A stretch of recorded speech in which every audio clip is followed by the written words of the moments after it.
France Maghreb 2. À la une de ce grand forum pour ce 10 février, mort de la petite Vanille. Pensez-vous qu'il y a eu des dysfonctionnements au niveau de l'aide sociale à l'enfance? On en parle avec Gamal Abina, avec Rudy Kazi. Et vous, chers amis auditeurs, au 01 40 33 9000, vous répondez à cette question sur Facebook où il y a beaucoup de commentaires. Merci d'être avec nous et en direct sur votre radio France Maghreb 2, le LGF, le grand forum pour ce lundi 10 février. Bonnes vacances à toutes ceux et tous ceux qui sont en vacances, à savoir les Parisiens par exemple, bonnes vacances pour 15 jours durant, c'est parti. Aujourd'hui, pour m'accompagner dans ce LGF, il est toujours studieux avec ses petits papiers, il est prêt à chaque fois pour dégainer tout au long de cette émission, à apporter son savoir. Monsieur Rudy Kazi, comment ça va? Ça va bien, Christophe. Les forces républicaines aujourd'hui, il est content Rudy parce qu'on va recevoir des mecs qui rappellent un peu son enfance, Stomy Bugsy notamment, entre autres tout à l'heure, voilà, la grande famille du secteur A et du ministère Hammer pour les plus anciens et les connaisseurs. Lui, il dégaine plus vite que son ombre, à chaque fois il est là et on n'est pas à l'abri d'un dérapage signé Gamal Abina, mais toujours bien contrôlé. Salut Gamal. Salut, ça va? Comment ça va? Tranquillement comme d'hab. Bon. C'est les vacances, il fait beau. Ah non, je me trompe. Non, il fait pas beau, non, pas vraiment, pas vraiment. En tout cas, pas ici. La tempête a traversé le nord du pays et elle a été particulièrement un peu violente quand même, il faut le dire. Absolument. Voilà. Et d'ailleurs, j'en profite pour demander aux Parisiennes et Parisiens d'éviter de mettre des pots de fleurs sur les balcons lorsqu'il y a une tempête, parce que ça peut. Non, mais tu rigoles, mais ça peut être extrêmement dangereux quand tu te prends un pot de fleurs sur la tête. Ça peut tuer. Donc, ça a tué. Voilà. Ça a tué. Et il y a eu un accident de trottinette aussi hier. Voilà. Ouais. D'ailleurs, en parlant de trottinette, ça fera l'objet d'une question dans le quiz tout à l'heure. Je ne dis que ça. Bon, alors messieurs, évidemment, ce week-end, ça a été un week-end assez mouvementé. Il y a eu cette alerte enlèvement lancée samedi soir. Et c'est la première fois que l'issue est fatale et tragique, puisqu'on va parler de la petite Vanille. Pensez-vous qu'il y a eu des dysfonctionnements au niveau de l'aide sociale à l'enfance? C'est la question que l'on vous pose clairement aujourd'hui.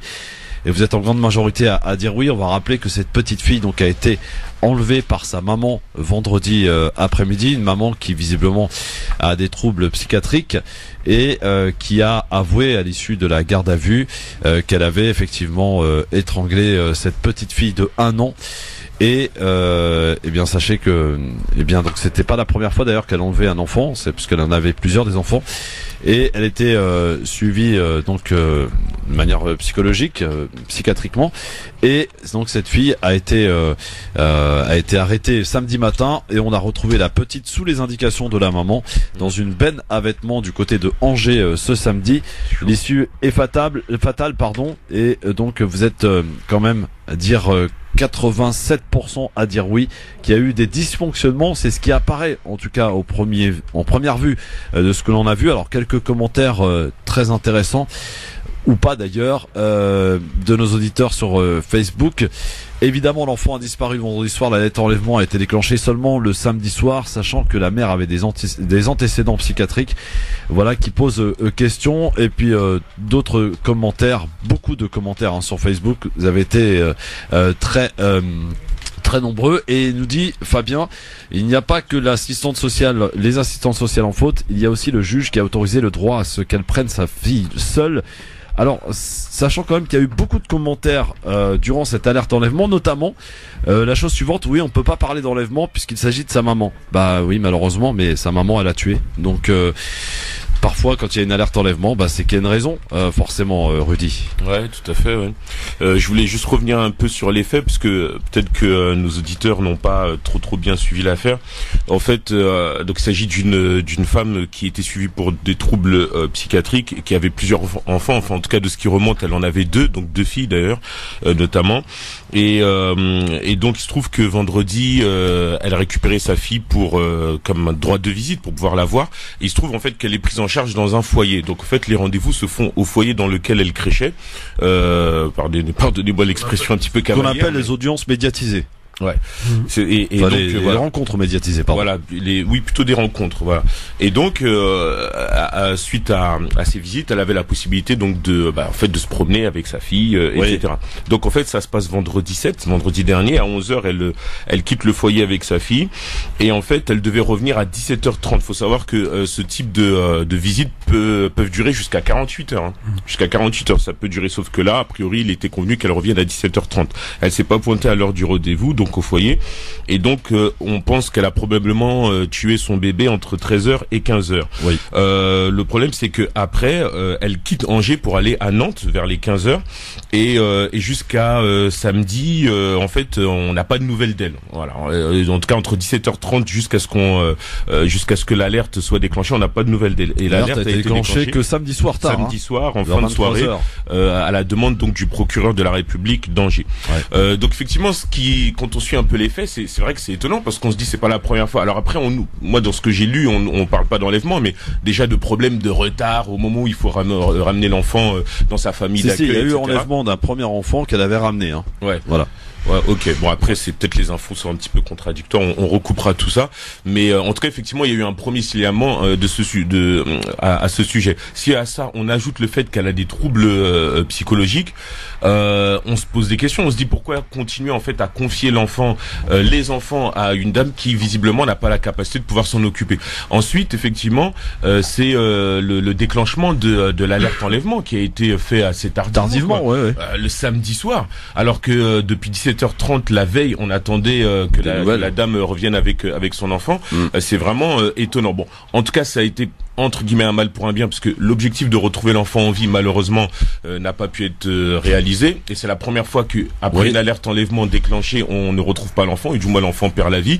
Mais au moins, ça a permis de retrouver en fait la dame, après de multiples témoignages, une centaine de témoignages, dont un qui a donné effectivement le témoignage qui a permis de retrouver Madame Nathalie Stéphan notamment. Donc voilà, c'est triste malheureusement. C'est plus que triste, mais on parle aussi beaucoup des dysfonctionnements des assistantes sociales, des services sociaux, de la SE effectivement. Mais on peut aussi parler de problèmes au niveau des juges qui prennent peut-être pas en considération les problèmes de cette dame en l'occurrence. Et cette dame, visiblement, on est en train de savoir maintenant si elle est en capacité d'être jugée. Elle risque la perpétuité. Oh là, j'y arrive plus. Perpétuité. Merci beaucoup. Gamal, vraiment, il y a des failles quand même, et on le voit d'ailleurs au travers d'exemples qu'on peut connaître aussi un peu moins médiatisés autour de nous. Mais il y a des failles quand même. On voit qu'aujourd'hui, il y a des choses qui peuvent être évitées. Et les services sociaux sont dépassés, parfois incompétents pour régler certains problèmes. Hein. Le problème, c'est qu'on parle de services sociaux. Donc d'abord, c'est les questions sociales, effectivement, liées à des dérives dans la famille. Il faut pas oublier que la mère n'avait pas la garde des enfants, puisque c'était le père qui les gardait déjà. Donc ça veut dire que c'était déjà un indicateur qu'ils ont fait un travail en amont où il y avait un risque. Elle était elle était placée en famille d'accueil. Oui, famille d'accueil, mais ça change rien au fait qu'elle n'avait pas la garde de son enfant. Elle était bien sûr, dans un dispositif où elle avait. On sait pas où est-ce qu'il est. Le gars, il a pas voulu recruter. Oui, on voit que c'est une personne c'est un cas social littéralement un problème. Ensuite, une assistante sociale, c'est pas une psychologue et encore moins une psychiatre. Là, on parle de psychiatrie. C'est la raison pour laquelle elle pourrait ne pas être jugée, parce que un infanticide, c'est comme ça qu'on appelle ça quand tu as perdu son enfant. C'est pas courant, mais ça arrive. C'est connu. C'est un phénomène qui est très connu. Souvent pour des raisons littéralement de folie, de folie ou de schizophrénie. Enfin, tout un tas de phénomènes qui conduisent à ça, où elle voit autre chose dans l'enfant que ce qu'il est réellement. Et surtout, comment on peut demander à une assistante sociale de pouvoir faire un diagnostic, elle peut pas.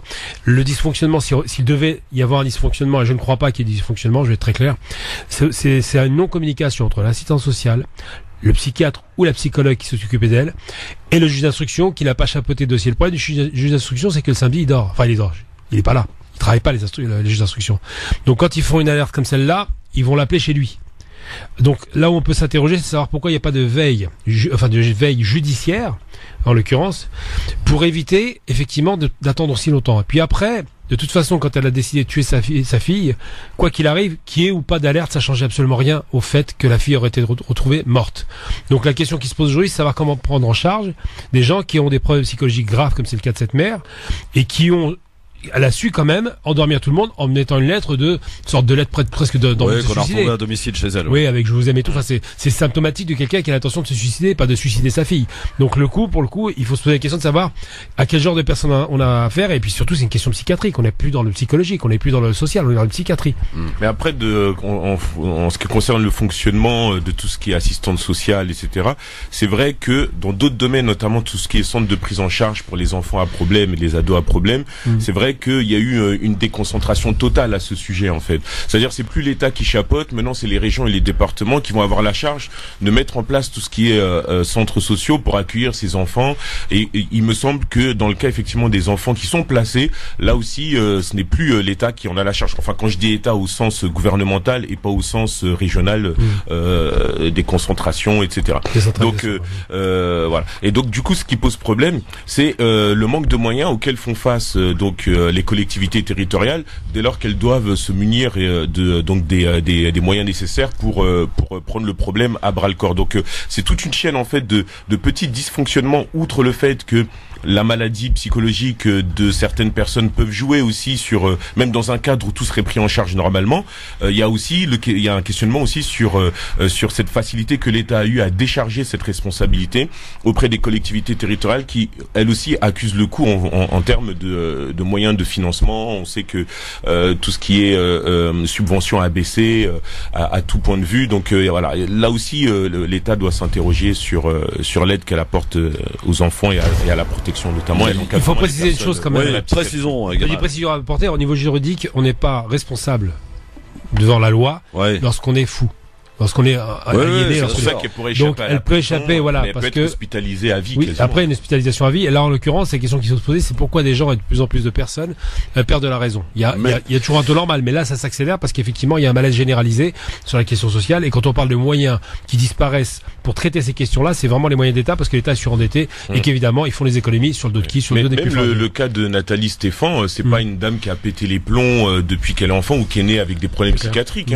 Apparemment, elle se revendiquait comme elle-même travaillant dans le social. Et après, je sais pas, il y a eu des fois il y a aussi des antécédents dans la famille, un contexte familial qui fait que tout ça, c'est vrai que ce sont des pistes à étudier, mais c'est vrai qu'on a l'impression des fois que tout en fait c'est un peu on a l'impression que on regarde la vie des autres mais sans se sentir impliqué dans ce qui se passe. Il y a une démission de l'État, je trouve, à ce niveau. Histoire terrible en tout cas que nous évoquons aujourd'hui, c'est l'histoire de la petite Vanille âgée de 1 an retrouvée dans une benne à vêtements, a été étranglée par sa maman. 39 ans, Nathalie, étouffée avec un coussin visiblement. Bon, oui, voilà, donc terrible. Y a-t-il eu dysfonctionnement? C'est la question que l'on vous pose. Dysfonctionnement des services sociaux et de la justice aussi. Eh bien, vous nous appelez pour nous dire vos commentaires au 01 40 33 9000 pour recueillir votre avis qui nous intéresse évidemment. 01 40 33 9000. Je voudrais aussi qu'on parle un peu, qu'on fasse un petit aparté sur les commentaires que j'ai pu lire, que nous avons tous pu lire durant cette alerte enlèvement qui a démarré. Et c'est vrai que pour le coup tout le monde joue le jeu et ça marche, ce dispositif, plutôt bien. D'ailleurs c'est à chaque fois couronné de succès, sauf, et là il fallait bien une exception cette fois-ci, parce qu'on a retrouvé cet enfant, cette petite fille morte.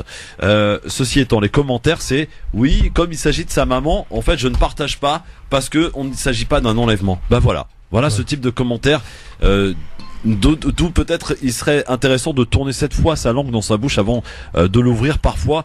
Et les réseaux sociaux aujourd'hui nous font constater quand même que derrière un clavier on peut dire parfois n'importe quoi et des choses qui peuvent avoir des conséquences quand même. Parce que peut-être que le fait de ne pas partager, s'il y a 10, 15, 20, 50, 100 personnes qui font ça, peut-être que le dispositif aussi peut peut-être être amoindri. Donc il faut faire attention quand même quand on parle d'un enlèvement, quand on déclenche une alerte enlèvement, c'est qu'il y a une raison. Il faut insister là-dessus, Rudy. Ouais, tout à fait. Ouais. Mais c'est vrai que c'est la première fois qu'il y a eu une alerte enlèvement dans le cas précis d'une personne qui a des troubles psychologiques, et c'est peut-être ce qui explique le déclenchement tardif de cette alerte, parce que jusqu'ici peut-être qu'on pensait que la maman allait ramener l'enfant. On disait elle a déjà eu des petits soucis, mais elle a pas enlevé l'enfant pendant des jours et des semaines, quoi. On a pas mis toute la police sur le coup pendant des jours et des jours pour la retrouver. Donc c'est peut-être ce qui explique cette alerte d'enlèvement tardif. Après effectivement c'est quand même triste parce que moi par exemple je suis père de famille et quand je regarde quand je vois la photo défilée de la petite, c'est vraiment terrible. Mais voilà, on vit dans une société où il y a des multiples dangers et on a l'impression que plus le temps passe, moins on se préoccupe en fait de la vie des gens, on met des organismes en place, ça roule, tout fonctionne, etc. Et puis après, quand les moyens baissent, on se rend pas compte en fait donc des répercussions que ça peut avoir sur le traitement des personnes, que ce soit des personnes âgées ou des enfants. Bon, on va prendre un appel au standard 01 40 33 9000. C'est notre docteur préféré qui est avec nous. Bonjour docteur. Oui, bonjour de Bruxelles mes amis. Bruxelles, bonjour. oui.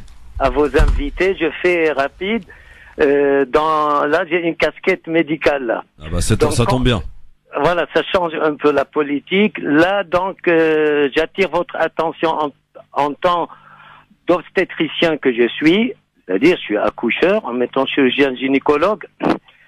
Dans le monde entier, y compris chez nous en Europe, on appelle ce qu'on appelle la maladie blues, récemment depuis une vingtaine d'années, du postpartum, c'est-à-dire les femmes qui accouchent. Ouais. Donc, dès la sortie de table d'accouchement, tout ça, surtout dans les sociétés occidentales, elles pètent les plombs.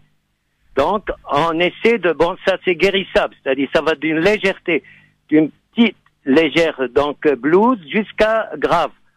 Ça, c'est concernant ça. Mais là, le cas actuel dont vous traitez, c'est encore autre chose. C'est les femmes qui congèlent sans connaître son entourage leur bébé. Ça, vous avez entendu, ce qu'on appelle la congélation. Ouais. Donc ça, c'est encore une autre pathologie. Donc je laisse à mes amis les psychiatres de traiter. Alors, concernant ce cas particulièrement, c'est-à-dire la dame, elle a fait dans ce qu'on appelle une psychose concernant ses accouchements. C'est-à-dire, une fois que les bébés sont là, tout ça, elle regrette d'avoir ses enfants. Mais là, il n'y a pas, c'est-à-dire que on peut pas, il y en a, j'ai entendu à France 5 quelque chose comme ça hier, on peut pas empêcher ces gens-là d'aller quand même voir leurs bébés, enfin leurs enfants. Bien sûr. Voilà, donc à peu près ça. Donc, mais c'est vrai, c'est une pathologie, c'est exactement comme le mort subi de nourrissons dans notre société occidentale depuis 30 ans. On peut interroger d'ailleurs, c'est plutôt louche. Voilà, donc il y a beaucoup de choses actuellement, on a des pathologies qui évoluent, voilà, pardon. Ouais. Voilà. Merci docteur. Hier, vendredi, j'ai parlé de coronavirus avec monsieur Tariq Mami. Donc, le sujet a été très bien traité, voilà. Donc, très bien, bravo.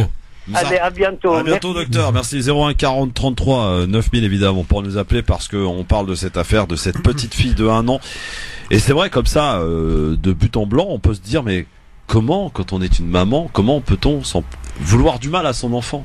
Bon, moi j'aurais dire que... Non mais je vous pose la question bêtement. Hein, oui, mais je dis simplement que j'ai vu plusieurs... autour de nous, on voit toujours des mamans avec leurs enfants. C'est un rôle extrêmement difficile pour une maman d'avoir un enfant parce que j'ai une amie, par exemple, qui a eu son enfant il y a eu 9 mois maintenant. Elle dort 30 minutes à chaque fois, elle est réveillée. C'est-à-dire que son enfant c'est un enfant suragité et elle ne peut dormir que 30 minutes. Au bout d'un moment, effectivement, il y a des réactions qui sont souvent violentes. Le docteur vient de faire référence à 2 choses. La question du blues d'après-accouchement. Ça conduit pas à la mort des enfants. En revanche, il y a une autre question qui commence à poser question, c'est la question, effectivement, de cette fameuse mort subie du nourrisson, pour lesquelles il y a très peu d'enquêtes et on se rend compte qu'il y a des femmes qui pètent littéralement un câble et qui tuent leur enfant. On a vu que là, dans ce cas-là, elle a étouffé, ça arrive souvent, ça. Alors, on n'en parle pas parce qu'effectivement, le rôle d'une mère est un rôle très difficile. Dans la société occidentale d'aujourd'hui, une mère est seule face à son enfant. Il n'y a pas la famille, il n'y a pas les amis, il n'y a pas le village autour. Donc elle se retrouve seule à devoir gérer des cris d'un enfant, des réactions difficiles. Et il y a des mères qui supportent pas parce qu'elles sont pas faites pour ça, tout simplement. Donc évidemment, ça explique des choses, ça ne justifie en aucun cas. Mais ça explique que la solitude de certaines mères face à leur enfant peut conduire à ce genre d'exaction, malheureusement. Mais comment peut-on justement parce que l'État ne peut pas tout faire. Je veux dire, voilà. Oui, mais le problème de l'État, c'est plus au niveau du dysfonctionnement d'un appareil public qui cause effectivement des réactions en chaîne comme celle qu'on a pu voir le week-end dernier. Mais c'est vrai que ça interroge surtout par rapport, je dirais en fait, à un train fou en fait que la société est en train de conduire. Et c'est vrai qu'en fait, on est en train peut-être de créer une société de plus en plus décérébrée. C'est-à-dire en fait, on n'apprend plus aux gens en fait à être des êtres humains. On les apprend en fait à fonctionner de façon très formatée. Voilà, je vis ma vie, il faut que j'ai ma carrière, etc. Donc, et c'est vrai que dans cette vision carriériste, on oublie effectivement que les enfants, ça répond pas uniquement à une horloge maternelle. Voilà, ça répond aussi à un désir de trouver un prolongement de sa propre vie dans une progéniture, comme ça peut être le cas pour nos parents et nos grands-parents. Et tout ça était à une certaine époque empreint d'une certaine philosophie, sinon aussi empreint d'une certaine vision religieuse. Voilà, maintenant la religion, on l'invite plutôt à sortir du cadre de la société. Bon, voilà, c'est l'évolution en France, il n'y a pas de souci. Mais au milieu de tout ça, il y a aussi la sphère familiale qui se retrouve de plus en plus exclue. Le fait que par exemple, mais Gamal pointe le problème de monoparentalité. C'est vrai qu'il y a des femmes de plus en plus qui se retrouvent seules. Ouais, et je le dis souvent, même dans nos quartiers. Moi, par exemple, dans mon quartier, quand j'étais plus jeune, c'était très rare de voir des mères seules. Aujourd'hui, c'est monnaie courante. Moi, je rencontre même un cas dans mon quartier d'un enfant qui a des petits soucis parce que bon, voilà, la maman s'est retrouvée seule et il se retrouve même à agresser d'autres enfants à l'école. Et ça, moi, je trouve que autant c'est vrai que la cellule familiale telle qu'elle existait peut-être dans une autre France ou même dans certaines cultures qui sont les nôtres, telles que quand on arrive en France, on est même un petit peu choqué de voir un peu des différences comme celle-ci. Je trouve que on a manqué en fait, l'État en fait a trop voulu en fait gérer cette sphère-là. On voit même comment l'État s'invite aussi dans la gestion des familles avec des lois. Bon, voilà, la loi contre le sévice corporel. Bon, on parle de service corporel, mais en réalité, on veut aussi soustraire aussi aux parents la capacité aussi de reprendre leurs enfants de façon parfois un petit peu sévère et stricte. Donc voilà, c'est ce que l'État a voulu. Et quelque part, ça fait partie des conséquences qui font qu'aujourd'hui, il y a de plus en plus de parents, même de mères démissionnaires, ce qu'on voyait pas une certaine. Mais moi, j'ai envie de poser une question parce que c'est Gamal. très très embêtant. Nous avons Hana sur le plateau et les mamans. Donc j'aimerais bien. Pas Hana, excuse-moi. Je sais quoi, je me fais avoir. Hana Guézard-Boicaz. Absolument. Qui est maman, et je pense que c'est à elle qu'il faudrait poser les questions en vérité, parce que c'est quand même la première concernée finalement. Bien vu, bien vu. Oui, je suis la seule femme au plateau en ce moment je me trouve. En fait, c'est un sujet assez déstabilisant, assez triste. C'est une tragédie qui a eu lieu hier. Malheureusement qu'elle est rare d'ailleurs. En tant que maman, je suis choquée, je suis extrêmement peinée. C'est des histoires qu'on aimerait vraiment éviter d'entendre. C'est inimaginable, mais ça doit être dur aussi pour la maman. Hein. Je ne lui trouve pas d'excuses ni quoi que ce soit, mais ça doit être extrêmement dur pour elle. Mais je ne pense pas que ce soit à cause de la solitude ou du fait qu'elle se retrouve seule à devoir gérer un enfant. Et ce n'est pas exclusif aux femmes occidentales, parce qu'il y a eu déjà un cas, je me souviens, c'est tellement choquant que je ne peux pas l'oublier, en Tunisie, il y a une femme qui a poignardé son fils, un nouveau-né, 30 coups de couteau ou plus. C'était très voilà, c'était très agressif. Et on sait très bien que au Grand Maghreb, on vit avec, on est des familles nombreuses, on a toujours l'aide de la maman, de la tante, de la voisine, etc. Je pense que c'est plus un problème psychologique, soit un cumul, soit une situation difficile, une situation familiale difficile à gérer, et c'est un cumul, c'est une explosion. Et ça, on ne peut pas. C'est-à-dire, si c'est un problème psychologique, il doit y avoir des symptômes, c'est-à-dire un stress, qui dure tout au long de la grossesse d'ailleurs, et qui augmente. Et vraiment des problèmes psychologiques, mais il y a que les docteurs ou l'entourage qui puissent détecter ça. Ça n'a rien à voir avec l'État. Moi, juste un dernier mot, j'invite aussi à la responsabilité des hommes, parce que cette femme, elle a fait cet enfant, elle a pas fait toute seule.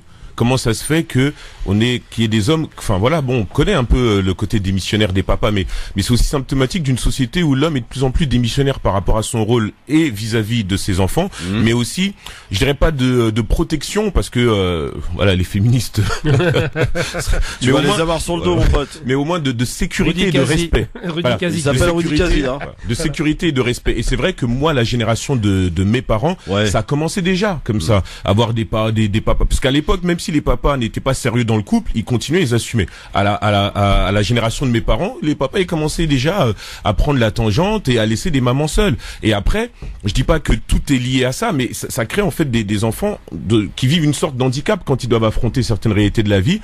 Et dans nos quartiers, voilà, moi j'ai pu connaître aussi des difficultés du fait que peut-être j'étais pas forcément bien structuré de ce côté-là, et c'est peut-être symptomatique de beaucoup de choses qui se passent. Et vous continuez de répondre à la question. En tout cas, y a-t-il eu dysfonctionnement des services sociaux dans cette affaire, dans cette issue dramatique de la mort de cette petite Vanille étranglée par sa maman, retrouvée dans une benne à vêtements près d'Angers. C'était samedi soir, à la suite donc de l'alerte enlèvement. Et la maman, donc on ne sait pas encore si elle pourra être jugée, et des expertises en cours, si elle pourra être jugée ou pas d'ailleurs. Voilà, affaire à suivre dans cette affaire qui pose bien des questions concernant donc les services sociaux. Bon, alors tout à l'heure côté municipal 2020, nous partirons à Clichy-sous-Bois, les amis. Vous connaissez tous Clichy-sous-Bois évidemment, hein. 2005, Ziad Ebouna. Voilà, pour ceux qui ne connaissent pas Clichy-sous-Bois, c'est là que ça s'est passé. Enfin, c'est là qu'étaient originaires les deux jeunes donc de Clichy-sous-Bois. Ali Méziane qui sera avec nous tout à l'heure. Il est candidat à la mairie de Clichy-sous-Bois pour tenter de reprendre la mairie, de la reprendre, d'apprendre plutôt, parce qu'elle est déjà donc c'est Olivier Klein, je crois. Ouais, c'est la droite. Ouais, c'est ça. Non, Parti socialiste. Oui, la droite. Oui. Non, bah, arrête, gamin. Et dans un instant, on va replonger un peu dans notre enfance, les amis, avec Stomy Bugsy qui sera avec nous, le rappeur engagé, comédien aussi maintenant, accompagné depuis. Ça date pas aujourd'hui, hein. Enfin, pas sur les planches du théâtre, mais au cinéma. Oui, c'était pas son premier. Oui, d'accord. Oui, mais d'ailleurs, il produit une pièce d'une amie. Oui. Qui a été lancée il y a quoi, 3-4 mois.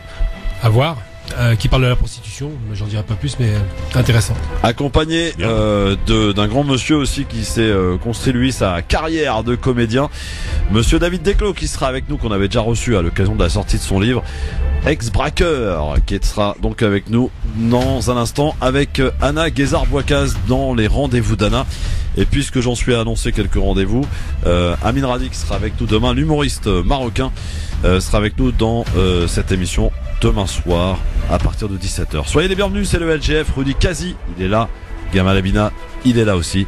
Et vous êtes bien sur France Maghreb 2. L'avantage, c'est pas comme sur Twitter, on s'engueule pas ici. À tout de suite. France Maghreb 2, France Maghreb 2.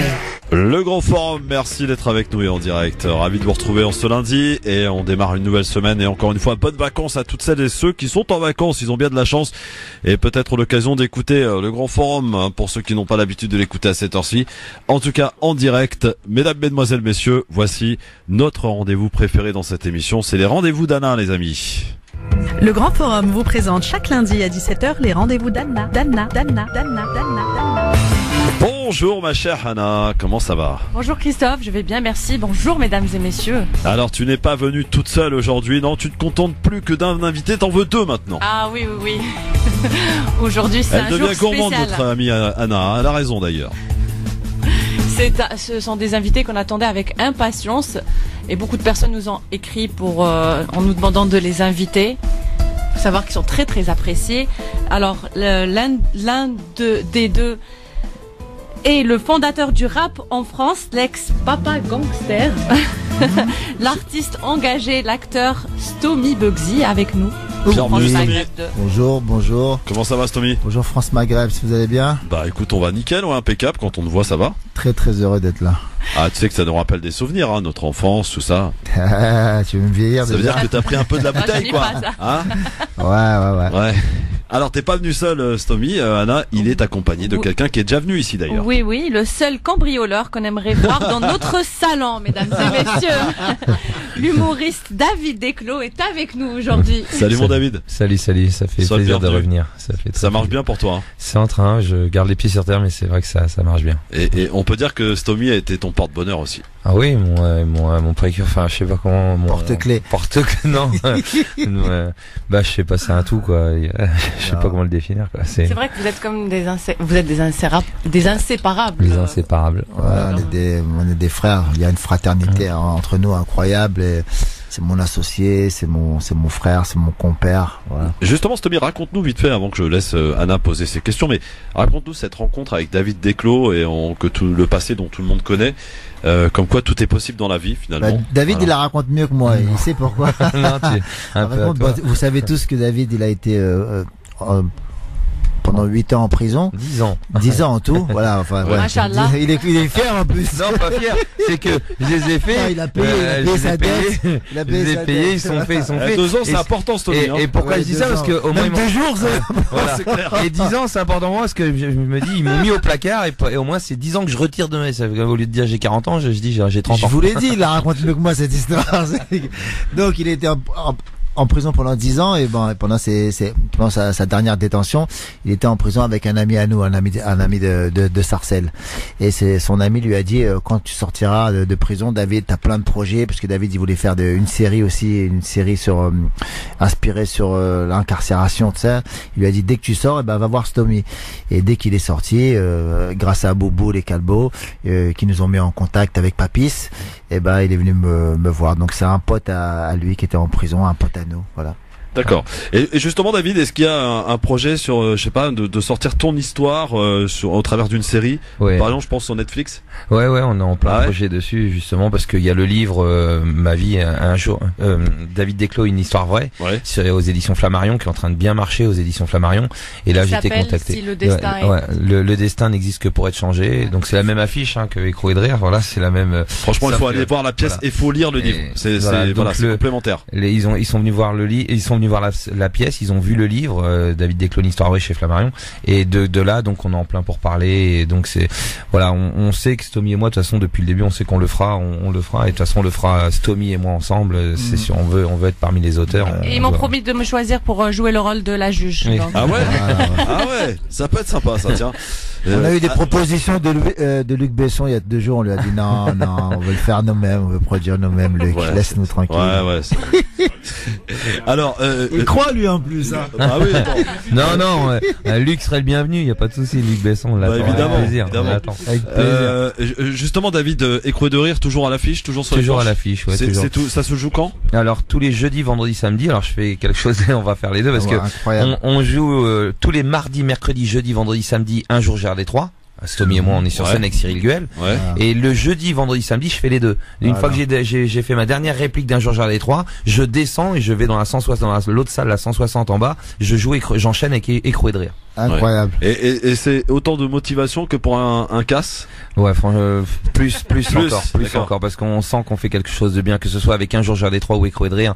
Il y a vraiment, c'est une cause, et on va en parler tout à l'heure. C'est vraiment quelque chose qui nous tient à cœur, vraiment. Anna Guézard-Bocaz. Je suis là. Alors Stomy, à chaque fois qu'on parle de toi, on dit Stomy il a changé, il a beaucoup changé. Qu'est-ce qu'il a changé en toi après toutes ces années? Je pense un peu plus de maturité, de sagesse. On dit dans la spiritualité africaine, quand tu as 7 fois 7 ans, 49, tu atteins ton degré suprême de sagesse. Moi, j'ai pas encore 49, j'en ai 47. Donc, je me rapproche de la sagesse.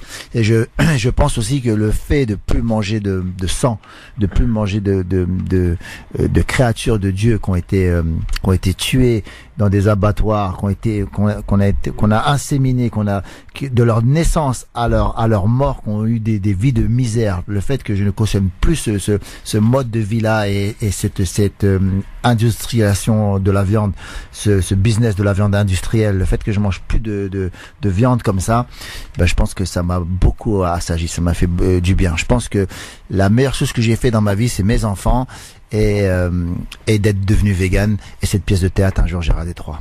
Et là on peut parler justement. Moi je lance un grand message à tous les musulmans qui égorgent eux-mêmes leur viande, qui ne mangent pas la viande industrielle et tout ça, qui font attention justement à revenir à l'ancienne, quoi, parce que toute cette viande qui est tuée dans les abattoirs, qui la plupart est jetée et tout, et franchement voilà. Donc voilà, on peut lancer un petit message. Et même aussi, je voudrais dire aussi à mes frères musulmans, il y a même de la viande halal qui n'est pas de la viande halal. Normalement, faites attention. La bête, elle doit être au calme, elle doit se le donner à toi. Voilà. Et elle doit être au calme, et après, là, je cautionne pas parce que je suis vegan, je mange pas ça, mais j'ai vu à l'époque, quand les mecs ils le faisaient dans mon quartier, les papas, quand la bête était au calme, bismillah. Voilà. Mais dans les abattoirs, c'est pas. Moi j'allais avec mon beau-père. C'est pas ça. C'est pas comme ça qu'on traite une créature qui a été mise sur terre par Dieu. Voilà. Est-ce que tu penses qu'un jour tu pourras t'associer à Madame Brigitte Bardot, par exemple, pour défendre... Bien sûr, totalement. Oui. Totalement, oui. Brigitte, en plus, je pense qu'elle est plus avec son mec du FN. Donc, oui, totalement. Elle a plus le mec, mais elle a toujours les idées, visiblement. Est-ce que tu as réussi à convaincre David de devenir vegan? Ou il mange un bon steak lui avant tout. Non, je suis végétarien. Moi, c'est voilà, je suis végétarien. C'est pour moi, c'est une question de santé et tout ça. Mais moi, toute ma belle famille est algérienne, c'est des Algériens. J'allais avec mon beau-père égorger le mouton et j'ai vu tout ce que vient de dire Stomy. Voilà, mettre en apaisement la bête, la bête se donne. J'ai vu tout ça et ce que dit Stomy est vraiment vrai. Et c'est pour ça que je faisais un grand big up à tous les musulmans qui font ça et qui respectent la viande et voilà, qui mangent pas cette viande qui vient de l'industrie et tout là. Voilà. T'as entendu Christophe hein. Ah ouais, non mais moi ça m'empêchera pas de manger un bon steak ce soir, hein. Pardon les gars, je suis désolé. Hein. Mais non, bon, ça viendra, on respecte tout le monde. Ouais. Qu'on finisse en moins l'interview. Un jour tu y viendras un jour. On respecte tout le monde. T'as quel âge Christophe? Je suis un peu plus jeune que toi, j'en ai 42. Ah bah t'as le temps, dans 5 ans on en reparlera. Avec plaisir. Anna. Stomy, tu as toujours été un artiste engagé, un rebelle. De toutes les causes que tu as défendues, quelle a été la cause de ta vie? La cause de ma vie, c'est d'élever mon enfant, d'avoir élevé mon enfant Bilal, alors qu'il avait même pas 2 jours et voilà, je devais m'occuper de lui, je devais l'élever moi seul avec ma mère et l'aide de ma petite sœur et sortir de la clinique avec le couffin et mon bébé dans les bras alors que j'étais un jeune lascar de 20 ans. Ça a été le combat de ma vie, le premier combat de ma vie, je pense. On arrive à toucher ta sensibilité, c'est-à-dire qui se cache derrière le gangster, le rappeur. Gangster d'amour, c'est lui le gangster. Moi, j'ai un gangster. Moi, je suis un ex-gangster. Un ex-gangster, excuse-moi. Vous essayez de transmettre un message à votre public. Alors, pardon. La coïncidence entre un conseil de ton père, Stomy, suivi d'une proposition inattendue de David, a été l'élément déclencheur pour créer Un jour j'irai à Détroit. Bah oui, je pense la pièce Un jour j'irai à Détroit. Bah on était avec David en train de travailler sur son spectacle Écroué de rire. Et il jouait son spectacle déjà devant un bon moment. David avait déjà tout son spectacle grâce à Papis. Et donc il nous met en contact. Donc David, on devait écrire un épisode d'une série ensemble. D'une série que David il avait l'idée de faire une série sur sa vie. Donc on devait se voir pour écrire juste 2-3 scènes ou un épisode ensemble. Et finalement ça a tellement matché tous les deux, on s'est tellement bien entendu avec David qu'on en a écrit au moins une dizaine ensemble. Donc on s'est dit vraiment que moi et David ça matchait. David il m'a dit ouais, viens voir mon spectacle. Et je suis venu voir son spectacle Écroué de rire et j'ai pris plein de notes sur un cahier. À la fin du spectacle, je lui dis ouais, ça c'est super, ça c'est super, ça c'est super. Là on devrait renforcer ça. Là peut-être enlever un peu moins de là. Je lui ai donné plein de conseils sur sa pièce parce que j'avais adoré sa pièce, j'avais adoré sa performance, son charisme, sa niaque et surtout son message humaniste. Malgré qu'il ait fait 10 ans de prison, il avait pas cette rancune envers l'État. Il propose quelque chose d'autre. Ok, David, c'est le genre de mec, l'ex-gangster, il a fait des conneries, mais il les assume. Plutôt que d'autres en train de dire oui, c'est les juges, c'est ceci, c'est cela, c'est les flics. Il proposait quelque chose d'autre, quelque chose de vraiment intéressant. Et donc, quand je lui ai donné toutes mes remarques, toutes mes critiques constructives sur sa pièce, il m'a dit pourquoi tu ferais pas ma mise en scène? Et donc, c'est avec grand plaisir que j'ai fait sa mise en scène. Donc après, son spectacle a commencé à avoir de plus en plus de succès. On a commencé à jouer ce Écroué de rire, son spectacle, partout. On a joué dans les écoles, dans les PJJ, dans les protections de la jeunesse. On a joué en prison, partout. On a été joué partout en prison. Et chaque fois qu'on allait en prison, hein, David. Ouais. Chaque fois qu'on allait en prison. Dans les prisons, voilà, on avait tout le temps beaucoup de remarques auprès des jeunes. On amenait la justice restaurative, et on faisait confronter les jeunes avec les victimes et tout ça. Et les jeunes, ils s'exprimaient sur plein de choses, mais l'une des choses qui revenait le plus important, c'était toute la colère, toute cette niaque. On dit les jeunes dans les quartiers, quand il y a des émeutes, ils brûlent tout, ils saccagent tout et tout. Et nous, ce qui nous faisait comprendre, c'est que non, on dit qu'on brûle tout, mais on brûle pas tout. En fait, on déconstruit. Et là, j'étais interloqué par ce jeune qui m'a dit ça. Je dis, comment ça tu déconstruis? Il dit oui, tout ce que nos pères, nos grands-pères ont fait pendant la Première Guerre mondiale, la Deuxième Guerre mondiale, la reconstruction de la France, on n'est pas mis à l'honneur. À l'école, on nous dit pas tout ce que les tirailleurs sénégalais ont fait. Justement. Mais c'est là que on arrive aux tirailleurs. C'est très important ce que je veux dire. Je te me permets de te couper, Anna. Là, j'ai eu un déclic. J'ai compris à travers ce que ce jeune m'a expliqué quand il a dit on brûle pas, on casse pas tout, on déconstruit ce que nos pères et nos grands-pères ont fait. À l'école, on nous dit pas assez l'histoire des tirailleurs sénégalais. sénégalais, le massacre de Tiaroy. Et là, j'ai fait des recherches et moi qui suis français de souche, qui a été à l'école, j'ai vu à l'école, quand on nous parle de la Première Guerre mondiale, la Deuxième Guerre mondiale, on nous parle pas des tirailleurs sénégalais. Cette histoire est méconnue d'un grand nombre de personnes, que ce soit les Français ou les Africains même ne la connaissent pas. C'est de la faute à qui, d'après vous, à ces zones d'ombre dans l'histoire? Eh bien, pour moi, je sais pas à qui est la faute. Nous, on est là pour justement rectifier le tir. On a entendu ce que les jeunes ont dit. On s'est informé. On s'est informé sur Internet. On a été voir sur Internet. On a vu que c'est vrai que les tireurs sénégalais, c'est une histoire méconnue pour la culture générale, que ça touche tout le monde entier. Et c'est là qu'on a eu l'idée de monter cette pièce et en plus ça enlève toute cette colère à ces jeunes qui disent quasiment jamais n'a rien été fait pour les tirailleurs, pour l'histoire de l'Afrique, l'histoire de tout ce que l'Afrique a fait pour la France et tout ça. Et donc on a créé cette pièce pour la culture générale, mais vraiment mondiale, que ce soit même les Français de souche doivent savoir ce que les Africains ont apporté à la France, doivent savoir. Donc cette pièce, elle sert à ça. Tirailleurs sénégalais, mais en réalité les tirailleurs algériens, marocains, tunisiens, ivoiriens, la Guinée, les Gabonais, Congo, tout. Et ça c'est très très important. C'est un très bel hommage. C'est très important pour la culture générale. Pour la culture générale, c'est très très très important pour toutes les communautés, tout le monde. Et en plus, je vous assure que ça enlève toute cette colère à tous ces jeunes qui sont dans les quartiers, qui eux maintenant depuis en plus l'arrivée d'Internet, Google, et qui voient justement ce qui est toute cette histoire sur les tireurs, sur l'Afrique, ce que l'Afrique a apporté à la France. Eh bien, alors on n'arrête pas de leur dire faut qu'ils s'assimilent, ceci, cela. Je trouve que ça, faut arrêter de dire ça. Montrer à l'école, dès l'école primaire, dès le collège, à tous les enfants africains, français, de tout le monde, ce que les tirailleurs, ce que l'Afrique a apporté à la France. Je vous assure que ça va enlever beaucoup de colère et ça va rassembler. Et Anna, pour répondre à ta question, c'est la faute de qui? Je pense que ça a été voulu depuis le début. Dans toutes les images d'actualité, les Africains ont été bannis des images d'actualité quand ils venaient et libéraient des grandes villes. À mon avis, depuis De Gaulle ne voulait pas que les Arabes et les Africains paraissent dans les images d'actualité. Il voulait montrer que c'était des blancs, des résistants blancs qui avaient libéré les grandes villes. Donc ça s'appelle le blanchiment des troupes. Exactement. Ou le blanchissement des troupes. Et c'est dans les archives. C'est pas moi qui le dis, c'est dans les archives. Donc ça a été voulu de diminuer, d'amoindrir le fait que des Africains, quand je dis Africains, je mets les Maghrébins aussi dedans. Voilà. Moi, je voudrais dire quelque chose. Je vais peut-être lancer un pavé dans la main, mais c'est très important pour moi. Je veux dire un truc qui me touche énormément. Je vais peut-être pas avoir les mots, mais prenez un enfant de n'importe quel village français, de ville française, de banlieue français, qui va à l'école depuis sa tendre enfance, depuis l'école primaire, collège, et qui entend que la France a été libérée par les Blancs, que l'histoire de Charlemagne, l'histoire de Louis XIV, de Napoléon, ça va l'aider encore plus à respecter la France, voyez. Oui. Mais prenez un petit Africain de n'importe quel musulman, africain, l'Afrique du Nord ou l'Afrique du Sud, pour mieux m'exprimer, qui va à l'école primaire et qui lui n'entend pas un mot sur ce que l'Afrique a ramené à la France, autant dans les guerres que dans la reconstruction. Et après on lui dit respecte la France, travaille pour la France.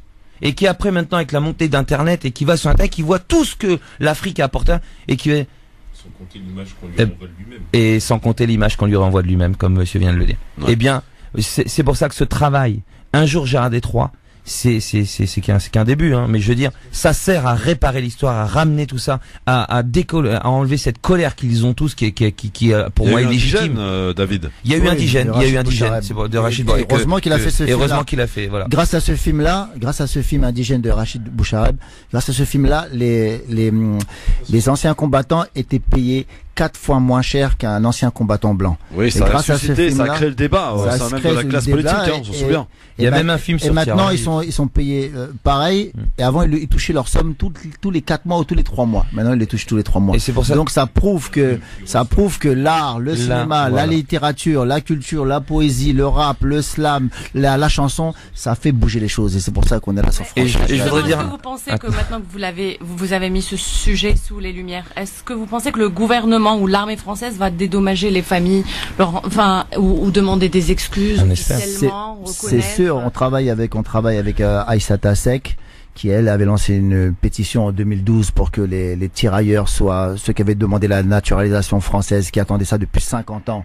Grâce à elle, il y en a qui l'ont obtenu, mais il y a encore 1000 tirailleurs il y en a que 1000 tirailleurs en France qui sont encore vivants et qui vivent dans des situations vraiment, qui vivent dans des 12 mètres carrés, qui sont traités comme des moins que rien alors qu'ils sont battus pour la France. Et je voudrais redire un truc. Je l'ai rencontrée avant qu'elle collabore avec vous dans une autre radio et je lui ai parlé de votre projet. Voilà. En tout cas, je vais dire un autre truc très important, je voudrais jeter encore un très important. Ce que tu viens de dire, Anna, est très important. Est-ce qu'on pense que ça va faire bouger les choses? En fait, ça dépend pas que de nous. C'est tous ensemble. Ce qui a été fait il y a 80 balais, il y a 80 ans, et comment ça a été enterré ou mis à l'oubli, aujourd'hui, il faut pas que ça recommence. Un jour, Jardin 3 ou indigène, ou voilà, tout ce qui est fait, il faut que le peuple, les médias, tout le monde en parle. On est déjà, c'est pour ça que je vous félicite de nous recevoir. Vous, c'est un plaisir, Charles. Stomy sort de chez Canal+. J'ai fait un truc sur la 2 il y a pas longtemps. Je sais que il faut les citer tous. Je sais qu'il y a la concurrence des radios, mais là pour cette cause, il peut pas y avoir de concurrence. Il faut que tout le monde parle de ça. C'est pas parce que c'est Stomy et David Desclos. Nous voilà, on est les acteurs. Mais il faut parler de cette cause des tirailleurs sénégalais, du massacre de Tiaroy. Il faut que la 1, la 2, la 3, la 4, la 5, la 6, toutes les chaînes, toutes les radios en parlent parce que ce qui a été fait il y a 80 d'être mis enterrés sous terre, je trouve que c'est écœurant et faut pas qu'en 2020 ça recommence. Cette pièce, un jour j'allais 3, tout le monde doit en parler et je dis pas ça parce que c'est nous, je veux pas vendre notre, je dis que c'est très important pour la cause africaine et la cause française. C'est ça qui va nous rassembler, qui va faire en sorte qu'il y ait moins de coléreux dans les cités, il y ait moins de, voilà, je me calme parce que je suis très oui, tout va bien, tout va bien. Et pour parler du massacre de Tiaroy, il y a peut-être des auditeurs qui ne le savent pas, c'est que l'armée française a massacré des combattants, des tirailleurs qui avaient combattu pour la France et qui étaient restés 4 ans dans les Frontstalag, dans les camps allemands. Et suite à leur libération, ces tirailleurs ont demandé leur solde de captivité, leur pécule, leur argent, parce que voilà, on les a amenés au camp de Morlaix et du camp de Morlaix, ils devaient prendre le bateau et rentrer au pays. Mais ces soldats-là, ils s'étaient battus pour la France, ils n'allaient pas rentrer les poches vides au village. Les gens au village surtout qu'ils méritaient leur solde. Ils méritaient leur solde. Donc ils demandent leur solde, leur gradé, les ont tournés en bourrique. Ouais, vous aurez votre solde. Allez là-bas, vous avez votre solde. Non. Ils ont vu qu'ils n'allaient pas avoir leur solde. 315 tirailleurs ont refusé de monter sur le bateau. D'où mon personnage, Djily Amakombi, qui refuse de monter sur le bateau parce qu'il veut qu'on le paye, il veut sa solde de captivité. Donc mon personnage est jeté en prison ainsi que 312 autres. Et quand il arrive en prison, il fait la connaissance de Marcel Brovand que David Desclos incarne et qui est lui un soldat blanc qui a été jeté en prison parce qu'il a refusé de combattre avec le pantalon d'un mort. C'est aussi inspiré d'une histoire vraie. Et les compagnons de Djily Amakombi qui eux ont accepté d'aller à Dakar au camp de Tiaroy, arrivés là-bas, ils voient toujours qu'on leur donne pas leur solde de captivité. Là, ils commencent à s'énerver un peu. Ils prennent à partie un général. Ils lui disent on veut notre solde. Le général les endort. Ne vous inquiétez pas. Demain, on vient avec votre argent. Mais qu'est-ce que l'armée française fait? L'armée française commande des mitrailleuses et vient et le soir même et les arrose le camp et tue entre 300 et 400 soldats qui se sont battus pour la France. Et l'armée française, à l'époque, en reconnaît à peine 33, alors qu'il y en a eu au moins entre 300 et 400. Est-ce que vous avez envoyé des invitations, par exemple, au président de la République, à des grands noms dans l'armée, pour qu'ils puissent voir le spectacle? On va leur envoyer, on a déjà envoyé des messages, déjà on a commencé par les ministres et tout ça, ministre de l'éducation, de la défense, parce que c'est les ministères de la défense qui peuvent faire bouger les choses. Ça joue en ce moment, les amis. Un jour j'irai à Détroit. Ça se joue au théâtre du Gymnase. Ouais. Tous les mardis, mercredis, jeudis, vendredis, samedi, 21h au théâtre du Gymnase dans la grande salle. Un jour j'irai à Détroit. Stomy Bugsy, David Desclos, Cyril Guel comme acteur et Dominique Cobb à la mise en scène. Justement, vous parlez pas beaucoup du troisième acteur. Je veux dire, il fait pas beaucoup, il fait pas de promo avec vous. Est-ce que déjà c'est un Américain parce qu'il a un excellent. Non, c'est pas un Américain. C'est pas un Américain. Bah déjà des fois c'est dur d'aller à deux sur les plateaux parce que souvent on me demande que Stomy Bugsy. Moi des fois j'impose David. Alors pour amener encore Cyril, ça va être encore plus dur. Mais il en fera avec nous, j'espère bien. Pour avoir assisté à cette pièce de théâtre. Il faut revenir à ce que tu viens de dire. C'est très important parce que c'est vrai que cette pièce, elle montre aussi aussi que elle rassemble. Et moi je trouve que c'est une grande erreur pas pour mon ego à moi, hein, par exemple, même s'il y allait avec Cyril par exemple, de montrer ce que font les blancs et les noirs ensemble. On est ensemble, on est frères, voilà, l'idée on l'a eu ensemble, on l'a écrit ensemble, on est sur scène, on mouille la chemise ensemble. Et je trouve que c'est une grosse erreur des médias d'amener Stomy tout seul. Peut-être ça pourrait être même très mal interprété de dire que c'est une pièce communautaire et tout. Je trouve que montrer cette fraternité, cette chose qu'on fait ensemble, les blancs, les noirs ensemble, on est frères, on est ensemble. Et c'est surtout le reflet de la pièce de théâtre. Et c'est le reflet de la pièce de théâtre. Quand mon personnage Gilly arrive en prison, au début il arrive en prison et il se lie d'amitié avec ses voisins de cellule, ce soldat français et ce soldat américain. Ils sont ensemble dans la même merde. Ils ne se voient pas, ils sont séparés par des murs, mais ils arrivent à créer un lien fort. Et c'est ça la France d'aujourd'hui. C'est ça, la France des tranchées, la France de la guerre, c'était noirs, arabes, blancs, tous ensemble contre le fascisme. Ils ont tous, ils se sont battus, ils se sont fait tuer ensemble, ils ont dérouillé ensemble. Dans cette pièce, ils sont ensemble en prison. C'est là qu'on voit que c'est dommage de séparer, même sur les plateaux télé, de séparer ça, d'enlever ça. Et je trouve que maintenant, voilà, c'est dur à le dire parce ils vont croire que c'est le côté égo. Ouais, David Desclos n'est pas sur les plateaux ou Cyril Guel. Alors nous on est voilà, mais et Stomy on est très peiné. Il nous l'a dit. Voilà. Malheureusement, c'est le jeu des médias. C'est le jeu. Voilà. Des fois, dans les médias, vous avez quand je vous ai demandé. Quand tu m'as demandé de venir, je t'ai dit est-ce que je peux venir avec David Desclos. Tu m'as dit avec grand plaisir. David Desclos chez lui ici. Chez lui ici, voilà. Et j'apprécie. Et d'autres médias ne le font pas. Moi, je le demande à chaque fois si je peux venir avec David, mais ils veulent la tête de Stomy Bugsy, par exemple. Moi, je veux pas refuser parce que ça serait nous tirer une balle dans le pied. Oui, bien sûr. De pas aller parler de la pièce. Exactement. Mais ça montre le message, ce que c'est vraiment la France. Quand on était petit, à l'école, il n'y avait pas de musulmans, de juifs, de chrétiens. On était tous des copains. Ben oui. On était tous. Il y avait pas. Sur les bancs d'école, on était tous assis côte à côte. Séparation. C'est vrai. Exactement. Solidaire dans la street. Voilà. Solidaire dans la street, dit Rudy Kazi. Stomy Bugsy et David Desclos. Donc la pièce, il faut aller la voir, les amis. Il faut aller encourager parce que c'est vraiment un travail de mémoire aussi. Qu'illustre cette pièce. C'est tous les mardis, mercredis, jeudi, vendredi, samedi à 21h au théâtre du Gymnase. Un jour j'irai à Détroit. Stomy Bugsy et David Desclos. Il nous reste peu de temps, Anna, vas-y, je t'en prie. La question. Oui. La question Gamal Amina, peut-être. Oui, question et remarque. Tout d'abord, merci pour cette pièce, parce que cette histoire, je la connais depuis très longtemps, elle a été niée, hein, clairement. Il faut faire des liens et pas de division. J'ai discuté hier avec comment ça, Claude Issard. Oui. Sur la division entre les Noirs et les Arabes, c'est un travail qui est vicieux, qui est en train de faire par l'extrême droite. Ils font un travail vraiment très vicieux. On l'apprend aujourd'hui. Bien sûr, même sur le net, oui, ils créent des faux comptes et tout pour les insulter. C'est les trolls. On apprend par exemple que maintenant l'extrême droite, elle aime le Sénégal. En 98, elle aimait pas, mais aujourd'hui, elle aime. Contre l'Algérie, c'est un exemple très concret. On apprend qu'ils aiment bien voilà, contre le français. Enfin, ouais, ça, c'est une manipulation. Alors, une chose qui est intéressante dans ce que tu viens de dire à l'instant, et j'aime beaucoup ce que vous faites comme travail. On a une amie commune d'ailleurs, Stomy Bugsy, c'est Sarah Tekaya, que je salue d'ailleurs. De dire quoi? De dire que le 8 mai 45, jour de paix, en Europe, jour de deuil, en Algérie, c'est quoi? C'est 45 000 morts pour remercier les familles algériennes d'avoir soutenu les combattants algériens qui libéraient la France à Monte Cassino et dans tout le sud de la France. Quand je dis les combattants algériens, c'est générique, c'est-à-dire les combattants africains, parce que je fais pas différence entre l'Afrique du Nord et l'Afrique subsaharienne. Ensuite, deuxième chose, la fraternité, on l'a connue dans la douleur, dans la violence, on a été aussi des esclaves, faut jamais le perdre de vue. La colonisation, c'est l'esclavage, c'est pas autre chose. Et ce que je veux dire, merci encore, parce que j'irai voir ces pièces avec beaucoup d'attention. J'aime beaucoup cette démarche de faire revivre la mémoire, parce que le problème aujourd'hui, effectivement, la question a été soulevée, c'est la question de la jeunesse qui ne connaît pas son histoire et qui est en colère. C'est une colère qui est tue, qui n'est pas comprise. C'est pas qu'elle connaît pas, c'est qu'elle la connaît, mais elle est pas. Elle connaît mal. Elle la connaît mal parce que c'est pas verbalisé. Ouais, mais moi je pense que pour aller dans les prisons, ça, on voit. Elle la connaît, mais elle est énervée qu'elle soit pas mise en lumière. C'est pour ça qu'il faut en parler. Pas énervé. Moi, c'est pas énervé que je vous coupe la parole, mais c'est l'heure de la pub, les amis. Voilà. Mais quoi, c'est dommage. On reprend dans un instant. Bouge pas, mon gars. Désolé, mais c'était important de dire ce que. Non, mais voilà. C'est important aussi de mettre des sous dans la caisse, les gars. Voilà, à tout de suite. France Maghreb 2, France Maghreb 2. La suite des rendez-vous d'Anna, suite et fin avec nos invités, chère Anna, c'est Stomy Bugsy et David Desclos. Alors une question qui m'a été posée par une auditrice, elle vous lance en quelque sorte un pari. On diffuse maintenant de plus en plus des pièces de théâtre à la télé, sur des chaînes d'infos, sur des chaînes, pardon, pas d'infos, des chaînes France 2, France 3, des chaînes publiques en général.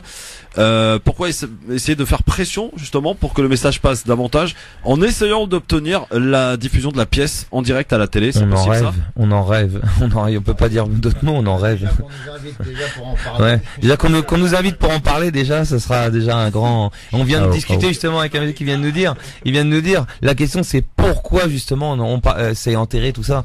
Mais on va laisser finir monsieur parce que il est en train de dire quelque chose de très important. Oui, dernière chose très importante par rapport à ces questions-là de la mémoire, puisqu'on parle de questions mémorielles. Ce qui a été évoqué tout à l'heure sur le fait qu'on a blanchisé, on a rendu blanc les combattants français qui sont, quand je dis français, c'est français de souche, hein, qui sont rentrés pour libérer Paris. Il faut savoir que c'est pas n'importe qui a fait ça, et ça c'est grave. C'est le général Leclerc. À 30 km des frontières de Paris, il a donné une directive qui a été reportée écrite. Il n'y a pas de problème, j'invente rien. Il a dit on ne peut pas laisser aux Parisiens le sentiment qu'ils ont été libérés par leur colonie. Donc ça fait écho 50 ans auparavant aux zoos humains où on était des sauvages, qu'on était exposés comme des bêtes. Voilà.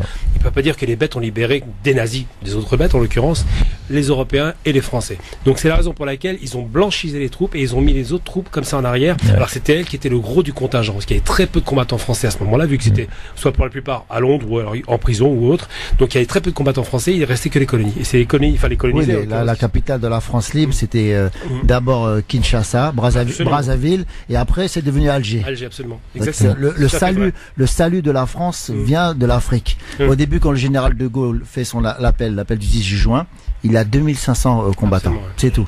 Il est obligé d'aller en Afrique et grâce à Félix Éboué, au Tchad, le gouverneur du Tchad, le Tchad et le Cameroun apportent 16 000 combattants d'office.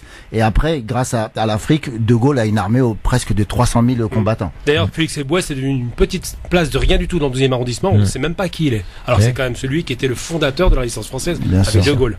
Mais ce que tu viens, si on peut juste conclure sur un truc. Oui, il nous reste 3 minutes, les amis. Tout ce que tu viens de dire est très important et à l'heure d'aujourd'hui, avec ce qui est en train de se faire aujourd'hui dans d'autres plateaux et qui pousse limite à la guerre civile, si on fait pas ce travail-là pour rassembler, on va dans le mur. Et je vous assure que on cherche pas à vouloir mettre que les Africains en avant. C'est vraiment, on sait tout ce que la France a fait, tout ce que l'Afrique a fait, c'est de montrer les deux, c'est rassembler tous ensemble. Sinon, on va pas y arriver. C'est le rassemblement des peuples alors. Voilà, rassemblement des peuples. On rappelle, la pièce se joue donc tous les mardis, mercredis, jeudi, vendredi et samedi. Ça s'appelle donc Un jour j'irai à Détroit avec nos amis Stomy Bugsy ici présents et David Desclos. Allez-y les amis, vous pouvez y aller, billets réduits. Et Cyril Guel. Et Cyril Guel. On vous attend en masse, les frères et sœurs. Et on compte sur vous évidemment. On espère que en tout cas le pari lancé par notre auditrice puisse aboutir, à savoir que cette pièce soit retransmise en direct.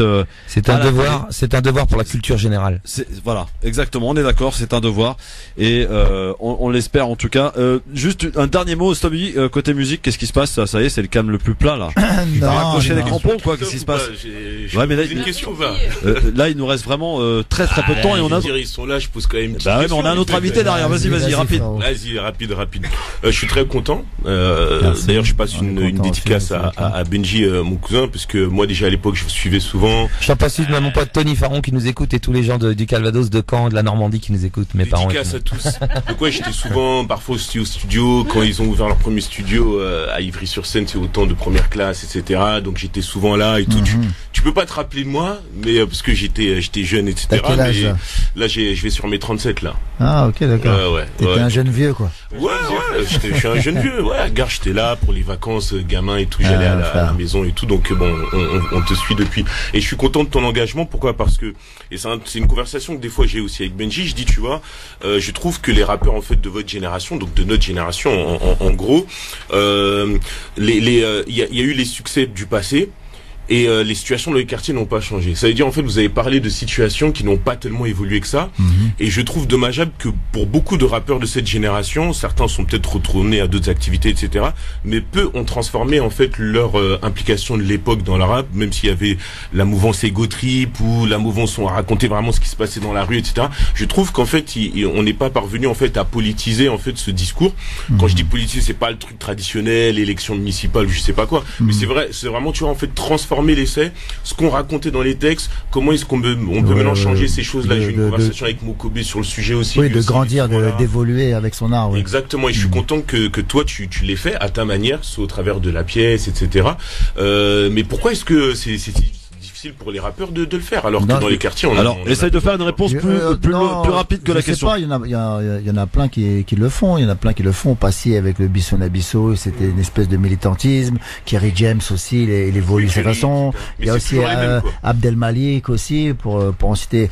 Mais je pense qu'il y en a d'autres activistes, mais qui font des choses peut-être moins populaires, moins à grande échelle. Mais voilà, je pense que quand t'as été un rappeur d'une certaine époque, si t'es un rappeur et t'as écrit des textes de rap, c'est que t'es un artiste forcément. Tu peux faire autre chose que du rap. Donc voilà, en tout cas, j'encourage les rappeurs de ma génération à continuer encore. Merci. Pour toi, qui est le rappeur numéro 1 en France maintenant? C'est moi. Merci beaucoup Stomy, merci beaucoup David Desclos. On rappelle, la pièce se joue donc tous les mardis, mercredis, jeudi, vendredi, samedi. Et le livre David Desclos, une histoire vraie, évidemment à lire, absolument, et Écrou de rire aussi à ne pas louper. Merci beaucoup, parce que je sais qu'on est speed et tout, et c'était un pro. Franchement, merci de nous recevoir. Merci à vous, merci à vous les gars. Merci Anna pour l'invitation. Merci à toute l'équipe Anna et toute l'équipe. Merci à vous, vraiment. À très bientôt les gars, merci beaucoup. C'est qu'on est ingérable et donc merci beaucoup. Non, il y a pas de souci, c'est toujours un plaisir. Anna, tu reviens demain avec un autre invité. Avec moi, reviens avec moi encore demain. Reviens avec Amin Radi demain, humoriste qui sera avec nous demain à partir de 17h. Merci Mahana. Merci à tous. Merci Stomy, merci David. Allez, on change de plateau, on deux les amis, parce qu'on a notre invité, on va parler politique, on va aller du côté de Clichy-sous-Bois. Ouais, pas de problème. Clichy-sous-Bois les amis. Pour parler donc des élections municipales, parce que ça approche à grands pas et c'est un rendez-vous aussi important à ne pas louper. Bien sûr, les municipales 2020 avec notre invité ici présent, Ali Méziane, donc sur France Maghreb 2. Voilà, est-ce qu'on peut faire le changement de plateau rapidement, s'il vous plaît, parce que le temps de parole est très important aussi pour les élections municipales. Voilà, merci messieurs en tout cas d'être venus ici dans nos studios et bon courage pour la suite et la pièce. Merci Mahana, demain. Bien sûr avec Amin Radi qui sera avec nous demain. Salut mon David, à bientôt. Voilà, salut Somi, à bientôt. Voilà, salut les gars. Voilà, super moment en tout cas. Allez voir la pièce, hein. On rappelle, c'est tous les mardis, mercredis, jeudi, vendredi, samedi. C'est au théâtre du Gymnase dans les grandes salles les amis, pour réserver donc billets réducs. N'hésitez pas à vous y rendre, bien entendu, sur France Maghreb 2. J'appelle donc notre invité suivant ici présent, Ali Méziane. On va aller du côté de Clichy-sous-Bois. Forcément vous connaissez Clichy-sous-Bois. On en a beaucoup parlé dans l'actualité, notamment en 2005 avec l'affaire Ziad et Bouna. Clichy-sous-Bois qui aussi s'est fait remarquer dans l'actualité pour des exemples beaucoup plus intéressants et beaucoup plus nobles, notamment je crois, et on va en parler avec lui, il a eu le résultat des meilleurs collèges de France, je crois à un moment. On va en parler avec lui. C'est donc l'heure de l'entretien d'admission. Gamal Abina, Rudy Kazi ici présent avec nous. Notre invité s'installe, Ali Méziane, pour parler des élections municipales à Clichy-sous-Bois. Bonjour Ali. Bonjour. Comment ça va? Ça va bien. Bah soyez le bienvenu en tout cas, soyez le bienvenu. Merci. Alors on va aller du côté de Clichy-sous-Bois pour donc parler un petit peu de ce que vous entrevoyez pour votre ligne, ce que vous prévoyez pour votre ligne. D'abord, est-ce que vous pouvez vous présenter aux auditrices, auditeurs qui ne vous connaissent pas? Qui est Ali Méziane? Bonsoir. Tout d'abord, merci de m'avoir invité donc à Radio France Maghreb. France Maghreb 2. France Maghreb 2. Voilà. Pour préciser. Donc je m'appelle Abdelali Méziane, donc 49 ans. Donc j'habite à Clichy-sous-Bois depuis 42 ans. J'ai grandi dans le Haut-Clichy à Albert Camus et j'ai été dans l'associatif très tôt, à l'âge de 18 ans. C'est ça qui s'appelle Moving City, qui existe encore aujourd'hui. Et je suis rentré en politique à l'âge de 31 ans, donc en mars 2001. Ouais. Parce que jusqu'à l'âge de 29 ans, pour moi, comme beaucoup de jeunes, que ce soit avoir la carte d'électeur ou voter, ça n'avait pas beaucoup de sens. Et c'est à 29 ans que je me suis rendu compte, en étant actif au niveau associatif, qu'il fallait vraiment s'impliquer au niveau politique. Oui, alors effectivement, est-ce que c'est votre première candidature? Oui, en tant que tête de liste, oui, c'est ma première. Qu'est-ce qui a fait que justement vous ayez pris ce choix, enfin vous ayez fait ce choix, pardon, de vous lancer dans cette aventure des municipales 2020? Est-ce à dire que votre ville, vous la sentiez pas aller dans le bon sens et qu'il fallait quelqu'un pour rattraper un petit peu les choses et faire des chantiers, ouvrir des chantiers importants pour votre ville Clichy-sous-Bois, que vous avez décidé de vous lancer dans cette aventure? Bien sûr, déjà en 2014, j'ai failli me présenter. Jusqu'au mois de décembre, je devais être à la tête d'une liste justement d'Europe Écologie Les Verts. Ouais. Et ça s'est pas fait au dernier moment, puisqu'il y a eu un nouveau vote il y a eu un vote des militants qui avait pour une majorité donné donc une liste autonome à Clichy-sous-Bois face au maire sortant.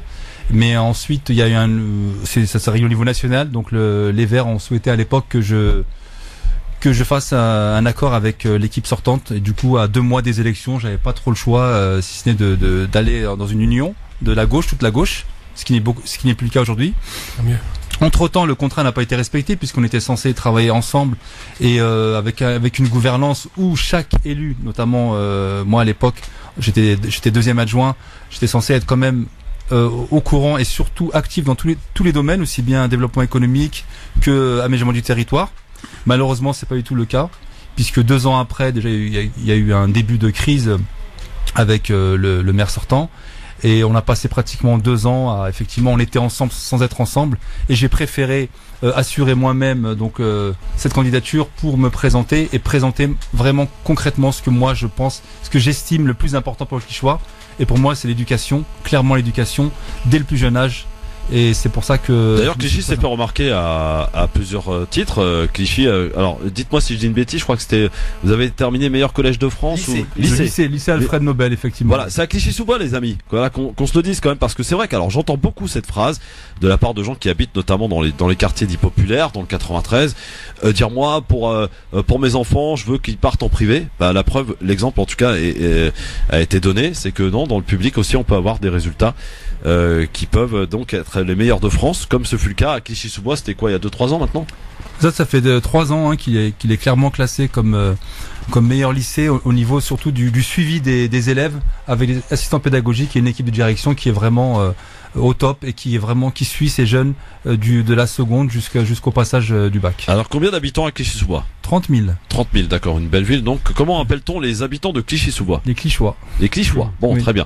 Alors on va clicher avec les Clichychois pour le 15 mars prochain pour Abdel Ali Méziane qui est avec nous aujourd'hui sur France Maghreb 2. Alors vous proposez vous êtes d'être les garants de la transparence pour l'attribution notamment des logements plus des places en crèche, des demandes de dérogation à la carte scolaire, les emplois aidés, les emplois, enfin vraiment vous voulez impulser, j'ai envie de dire, une nouvelle force au travers de votre candidature. Clairement, ça fait 7 mois que je suis en campagne, depuis que j'ai annoncé ma candidature, le 7 juillet. Et en allant à la rencontre des Clichychois et des Clichychois, je me suis rendu compte d'une chose, c'est que ce qui remontait souvent, c'était effectivement on veut bien faire confiance à une nouvelle équipe, mais ce qui nous importe avant tout, c'est la transparence. On a besoin de savoir concrètement ce qui se décide effectivement quand on attribue des logements ou des places en crèche ou des dérogations pour les écoles, et même au niveau du recrutement. Et donc c'est pour ça que clairement ce que je propose, c'est nouveau, c'est-à-dire que non seulement il y aura effectivement les élus qui siégeront dans les commissions avec bien entendu les cadres de la ville, mais ce sera ouvert aussi aux citoyens qui seront tirés au sort. Ce sera pas moi qui choisirai donc ce qu'on appelle la démocratie participative. C'est un mot qui me tient particulièrement à cœur. Que ce soit le logement des demandeurs de logement qui puissent eux-mêmes assister, qui puissent voir concrètement comment ça se passe, et bien entendu la possibilité pour eux aussi d'avoir un recours. Parce que même si je mets ça en place, si je mets en place des critères et que les critères ne sont pas respectés, et s'ils ont aucun moyen de recours, ça sera reparti pour 6 ans. Les gens diront que ça va pas changer. Il y a toujours la même, c'est toujours la même façon de faire. Et donc moi, je veux révolutionner ça en disant, voilà, à partir de maintenant, je m'engage à être le garant de tout ce qui se passe, qui passe par les commissions, aussi bien, je parlais effectivement des places en crèche, mais aussi des demandes de logement.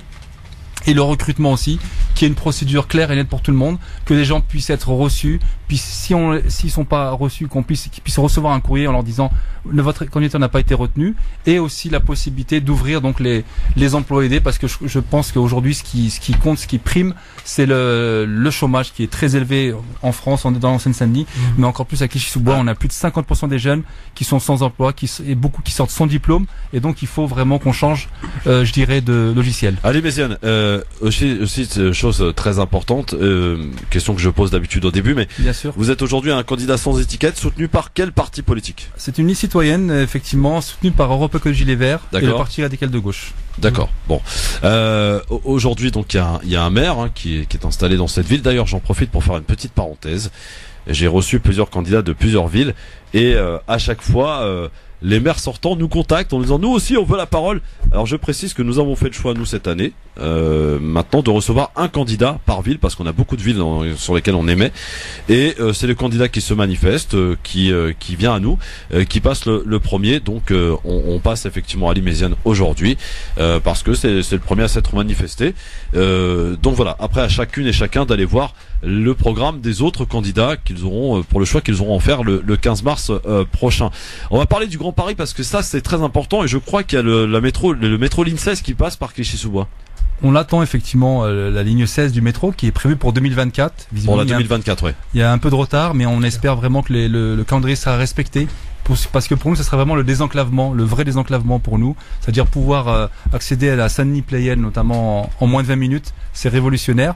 Aujourd'hui, on vient d'inaugurer le tramway, le T4. Ouais, exact. Ouais. Mais tout le monde attend, c'est vraiment au niveau de l'emploi, au niveau de l'accès à la culture, à la formation. C'est vraiment l'arrivée du métro que j'espère en 2024. Ça pourrait être un apport important pour Clichy-sous-Bois parce qu'on peut pas dire que vous soyez très bien loti en matière de transport, non? Si je me trompe. Le souci, c'est qu'on est très proche on est à peine 10 km de Paris. Mais au niveau des transports aujourd'hui, malgré l'arrivée du tramway, puisqu'il y a une polémique en ce moment sur la suppression dès le mois d'avril, on a inauguré le tramway en décembre, et qu'au mois d'avril on supprimerait 2 lignes de bus avec des modifications, le 601 et le 347. Et donc pour moi, ce que j'espère, c'est qu'effectivement on pourra maintenir ces lignes de bus puisqu'elles sont complémentaires au tramway, et surtout le métro en 2024. J'espère que le calendrier sera vraiment respecté pour nos jeunes étudiants qui vont à la fac de Saint-Denis par exemple, ou à Villetaneuse, à Créteil, ou ceux qui vont travailler, se former et tout simplement se cultiver. Alors, avant de laisser la parole à mes chroniqueurs ici présents, Gamal Abina et Rudy Kazi, pour une question chacun, il y a aussi la jeunesse qui vous tient particulièrement à cœur. Vous proposez notamment de mettre en place un parcours de réussite éducatif et un accompagnement scolaire du primaire au collège, du lycée vers l'enseignement supérieur, facultés, grandes écoles, filières professionnelles, etc. jusqu'à la première embauche. Ça, c'est une coopération que vous voulez entre la famille et en fait finalement la municipalité. Exactement, c'est-à-dire qu'aujourd'hui on a des associations de parents d'élèves qui sont constituées, des associations aussi qui sont là aussi pour le soutien scolaire pour nos jeunes. Moi je veux amplifier le soutien au niveau associatif, les associations sportives, culturelles, pour justement travailler avec eux parce qu'ils contribuent à la cohésion sociale. Ce n'est pas les parents tout seuls, ni la mairie tout seul, mais c'est tout le monde. Et bien entendu, il faudra des moyens. On a beaucoup de jeunes étudiants qui ont réussi, qui peuvent assurer le soutien scolaire dès le CP et pas uniquement le soir après les cours, le mercredi, les vacances scolaires. Il n'y a pas de raison qu'il ne se passe rien, que du loisir. Je veux du loisir éducatif et en même temps permettre à ceux qui arrivent au collège avec comme vous savez des fois l'échec scolaire et souvent ils savent à peine lire, de pouvoir leur permettre d'augmenter leur niveau, de pouvoir assurer jusqu'au premier emploi, c'est-à-dire tout au long du parcours, en primaire, au collège, au lycée. Et c'est pour ça que je vais ouvrir des antennes du service jeunesse, de façon à ce que dans tous les quartiers de la ville, on puisse avoir des antennes qui puissent accueillir nos jeunes pour du loisir, mais aussi pour qu'on puisse les aider, les soutenir pendant tout leur parcours. Les parents, juste ce qu'ils demandent, c'est tout ce qu'ils veulent, c'est la réussite de leurs enfants. Et je pense qu'en tant que mairie, il y a des projets effectivement du gouvernement, les fameuses cités éducatives qui vont s'implanter. C'est sur du moyen terme. On ne sait pas trop aujourd'hui les moyens qui vont être alloués. Moi, je compte mettre les moyens dès maintenant, dès la rentrée scolaire, au mois de septembre. La cantine à 1 euro, parce que j'estime qu'aujourd'hui, le coût est trop élevé, et surtout qu'ils mangent une meilleure qualité. C'est important pour moi. Alors, Ali Méziane, Gamal Abina, Rudy Kazi promet d'être un maire à plein temps, un maire à 100% au service de ses habitants, de ses administrés. Gamal Abina, pour une question. J'ai envie d'y croire parce que d'abord il a vécu là-bas toute sa vie quasiment. Ensuite parce que les questions fondamentales qui se posent dans les quartiers, j'ai été avec Clichy-sous-Bois, c'est vraiment une zone dévastée dans la mesure où il n'y a rien qui a été fait pendant 40 ans. On a planté les barres HLM, il s'est rien passé, du sable sur le sol, même pas de béton, des moyens de transport ridicules. Enfin bref, la question du transport a été évoquée. Effectivement, il y a des risques sur le transport pour 2024 parce qu'ils sont déjà en train de réduire les budgets. On l'a entendu par rapport à Pécresse qui se targue d'avoir réduit une partie des budgets. Et effectivement, il y a la question de l'éducation, parce que les parents, il faut jamais le perdre de vue. J'ai eu l'occasion d'avoir des débats assez houleux avec l'extrême droite sur ces questions-là. Nos parents, ils n'aspirent pas à ce que les enfants ratent leur scolarité ou n'aient pas une belle vie. Ils aspirent à ce qu'ils aient une meilleure vie que la leur. Et tous les parents d'origine africaine, en règle générale, mise beaucoup sur les études, et malheureusement, les établissements qu'on lui met à disposition sont ridicules. Et j'aimerais en savoir un peu plus sur ce fameux lycée qui a les meilleurs résultats de France. C'est quel type de résultats? Parce qu'il faut jamais perdre de vue que Henri IV, c'est pas un lycée de banlieue, que tous les grands lycées parisiens auxquels on n'a pas accès, on n'aura jamais accès parce qu'il faut être riche, ne sont pas des lycées qui ratent leurs études. Quelle est cette réussite en dehors de l'encadrement, qui est certainement formidable, j'ai aucun doute là-dessus, en termes de transformation au bac? C'est ça qui m'intéresse, parce qu'il faut pas laisser planer le doute. Il y a une exception, elle s'est vérifiée là-bas, a priori. Je la connaissais pas, c'est pour ça que je suis heureux de l'entendre. Mais encore une fois, c'est une exception qui confirme la règle. Les lycées de banlieue sont à l'abandon, c'est des ZEP, les ex-ZEP, dont tout le monde se fout, et tous les profs qui y vont, ils y vont comme une punition. Donc, est-ce que effectivement, quand vous serez maire, vous allez mettre l'accent sur cet accompagnement et sur redonner l'espoir à la jeunesse, parce que c'est l'espoir dont ils ont besoin, pas autre chose. Bien sûr. Pour donner une vision d'avenir. Pour la question de Gamal Abidin.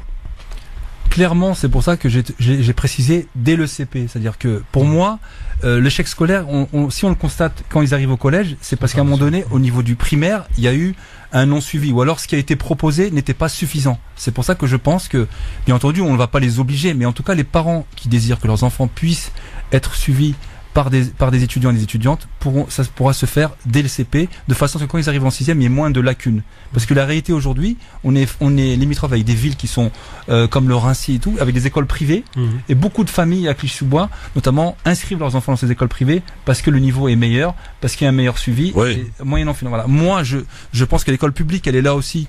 Certes, c'est l'éducation nationale, certes, c'est eux qui recrutent les enseignants, mais nous, si au niveau de notre politique éducative, on ne suit pas ces enfants dès le CP, franchement, ça sera un échec au collège. Parce qu'aujourd'hui, la réalité, c'est vrai, c'est que dès qu'ils arrivent en 4e, 3e, pratiquement 80% de leur avenir est déjà tracé. On sait plus ou moins comment ils vont finir. Juste la question sur l'établissement. Qu'est-ce qui fait qu'il est alors, qu'est-ce qui fait, c'est que le suivi, il est vraiment intensif. Ça veut dire que tous les jours, tous les soirs, le mercredi après-midi, il y a des assistants pédagogiques dans les différentes disciplines qui sont là, au service vraiment, et qui suivent ces jeunes-là. Que ce soit ceux qui ont un bon niveau, ceux qui sont vraiment en grande difficulté, et on constate que entre la seconde et le terminal pendant les 3 ans, ils font en sorte que le résultat au niveau du bac, franchement, sont vraiment des résultats exceptionnels. S'améliorent. Quasi pour la question, s'il vous plaît. Oui, alors voilà, courte, Rudy, qui a été il y a des questions longues, je dois faire des questions courtes. Ah oui, non mais si tout le monde joue le jeu, ça ira plus vite. Tu vois ce que je veux dire. Si on fait toujours les remarques aux mêmes personnes, ça n'avancera pas non plus. Bon, bref. Parce que tu passes en dernier, voilà. Ouais, mais dans ce cas, faut me faire passer en premier. Bon là, on a perdu une minute en fait. Oui, mais c'est toi, c'est pas moi. Alors vas-y, Rudy. Alors Clichy-sous-Bois, qui a été un théâtre effectivement malencontreux, avec effectivement la mort de Ziad Bouna, qui avait donné lieu effectivement au soulèvement populaire des jeunes de quartier. Est-ce que, c'est une question, deux questions en une. Est-ce que ça a laissé un certain traumatisme auprès de la jeunesse des quartiers à Clichy? Et aussi, comment est-ce que on peut reconstruire le dialogue avec les policiers? Mais je pars vraiment dans la zone Clichy, parce que eux aussi doivent aussi quelque part s'amender d'un comportement qu'ils ont pu avoir sur les 10, 20, 30 ans passés, et spécifiquement à Clichy-sous-Bois par rapport à ce qui s'est passé. Est-ce que ça pourrait pas être aussi le laboratoire d'un nouveau terrain en fait de discussion et de discussion entre jeunes et policiers pour bâtir quelque chose de nouveau et qui pourrait aussi s'étendre à d'autres quartiers à travers la France? Et comment est-ce que toi tu pourrais t'y impliquer en tant que maire? Bien sûr, le traumatisme il est encore là, clairement, suite notamment aux décisions de justice où effectivement les policiers n'ont pas été inquiétés. Donc ça, c'est vrai que ça reste encore tous les ans. Au mois d'octobre, il y a toujours cette commémoration très douloureuse pour la famille, pour les proches. Bien entendu, il y a le CLSPD, donc le Conseil local de sécurité et prévention de la délinquance, qui effectivement réunit un peu tous les acteurs. On va essayer de mettre en place effectivement rapidement des cercles de discussion entre, notamment avec les antennes du service jeunesse, la prévention spécialisée, de façon à ce qu'effectivement ils puissent avoir ce dialogue et bien entendu être en contact avec le commissariat, la police locale, puisqu'on a une police municipale qui vient de commencer, de façon à ce que ce dialogue s'instaure.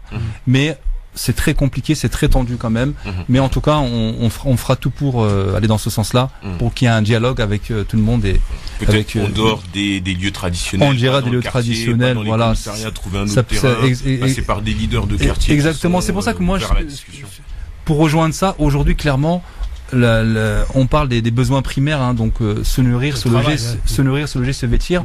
Dans ces besoins primaires aujourd'hui, c'est quand je parle dans mon programme, quand je parle du soutien scolaire du CP jusqu'au premier emploi, pourquoi? Parce qu'à un moment donné, une fois qu'ils ont eu le loisir et le soutien scolaire, c'est l'insertion. Aujourd'hui, on a eu le programme de rénovation urbaine où il y a eu beaucoup de chantiers, il y a eu des clauses d'insertion dans tous les marchés publics et privés.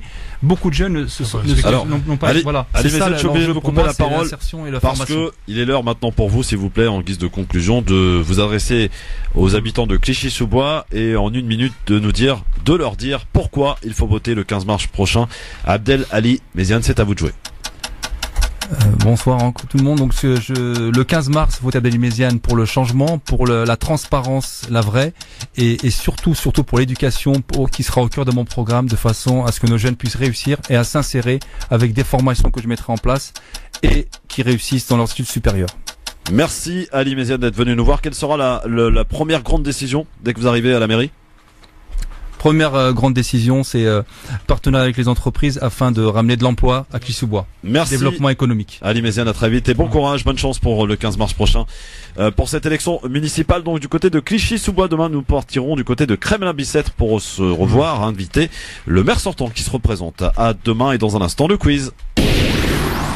France Maghreb 2, France Maghreb 2. Le LGF extrêmement mouvementé ce soir et aujourd'hui, en tout cas ça fait plaisir, il y a du monde en plateau, merci à tous nos invités.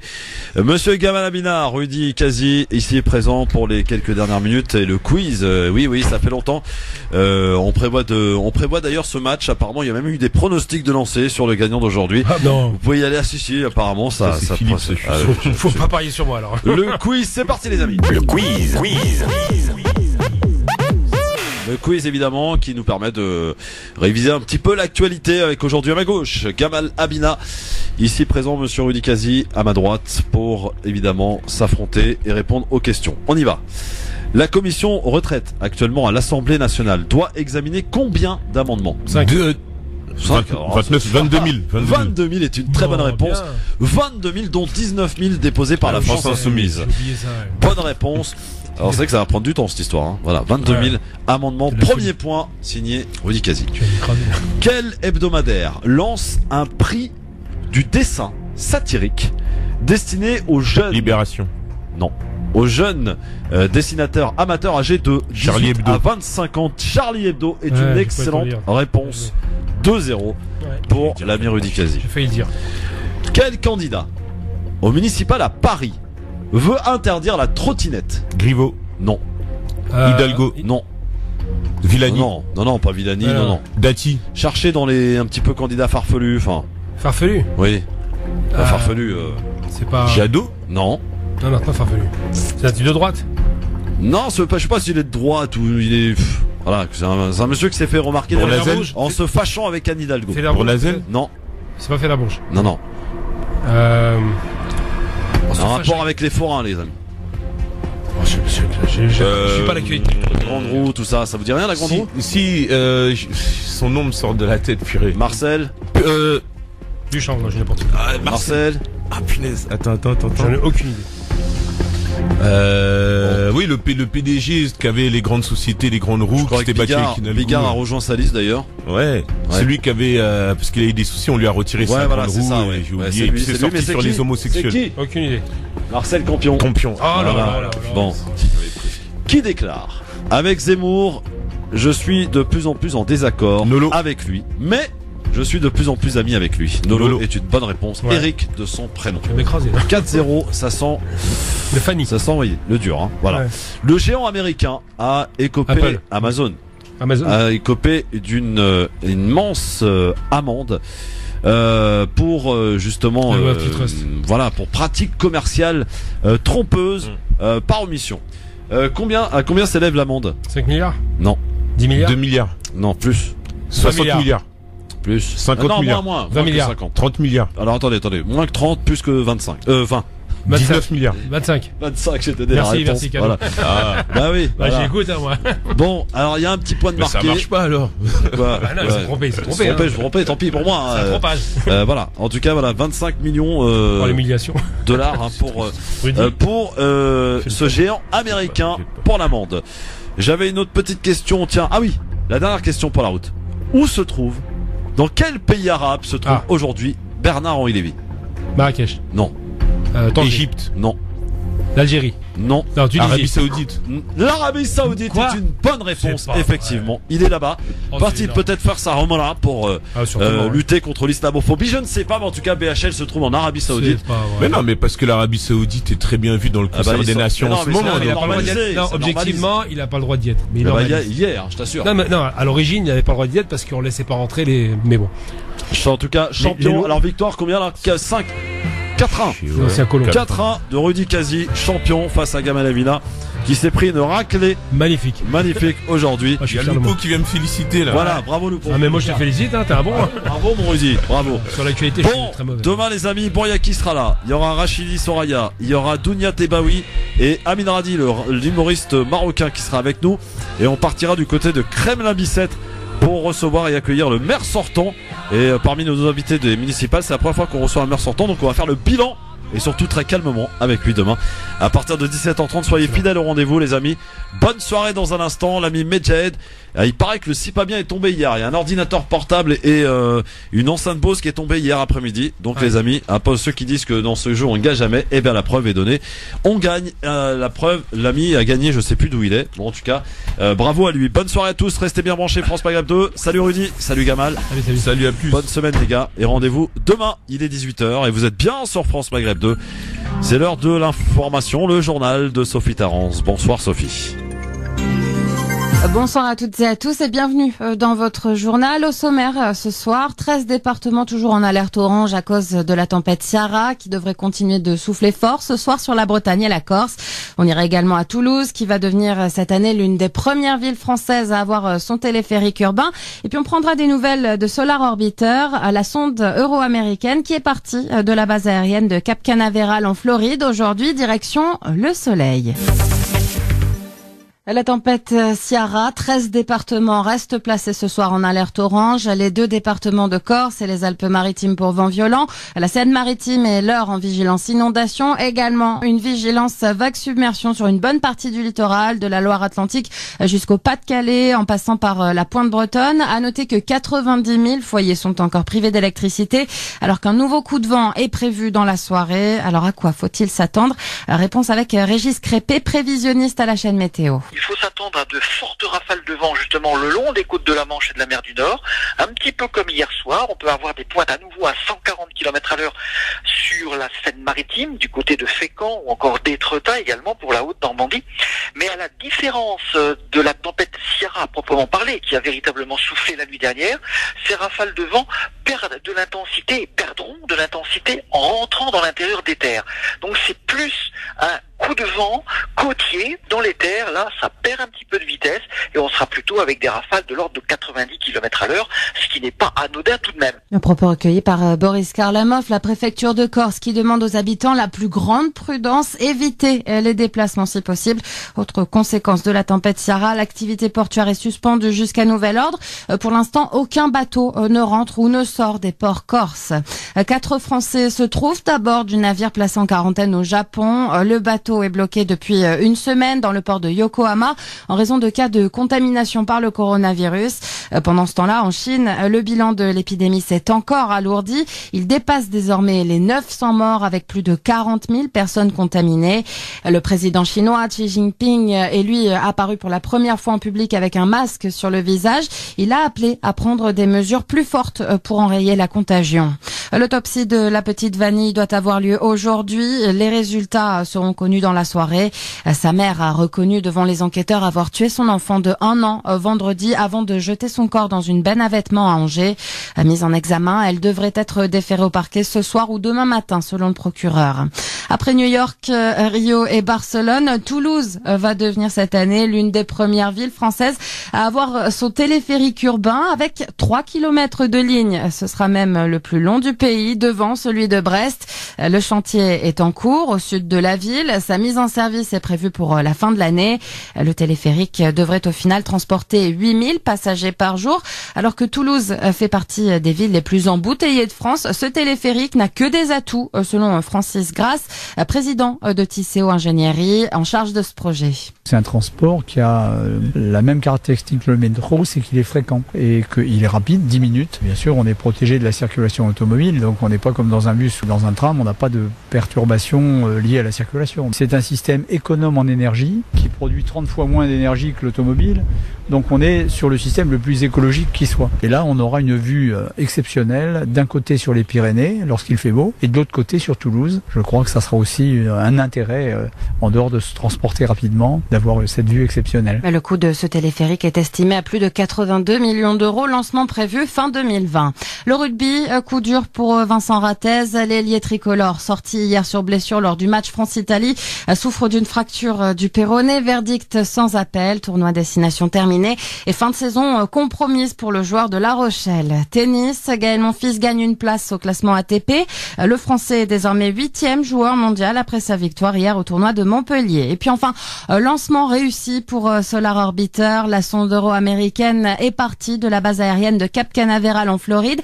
Direction le Soleil avec une mission bien précise. Jean Damien tentait de comprendre comment il fonctionne. Oui, lancement un peu plus d'un an après la NASA. Alors concrètement, Solar Orbiter, c'est 6 caméras qui vont pouvoir photographier l'astre de près et notamment sa face cachée. Alors malgré cela, la distance reste importante, 42 millions de kilomètres de la surface du Soleil, mais le but c'est de comprendre les phénomènes météo qui se produisent, mais aussi leurs conséquences, pour ainsi espérer anticiper la prochaine grosse tempête solaire. La dernière remonte à 1859 et avait fait griller tous les réseaux télégraphiques. Il y a 8 ans, une tempête solaire avait causé quelques frayeurs, mais heureusement, la Terre n'était finalement pas sur son passage. Et la mission Solar Orbiter devrait durer 7 à 10 ans. Excellente soirée à tous. France Maghreb 2, France Maghreb 2. France Maghreb 2, service, info, musique, divertissement. France Maghreb 2. France Maghreb.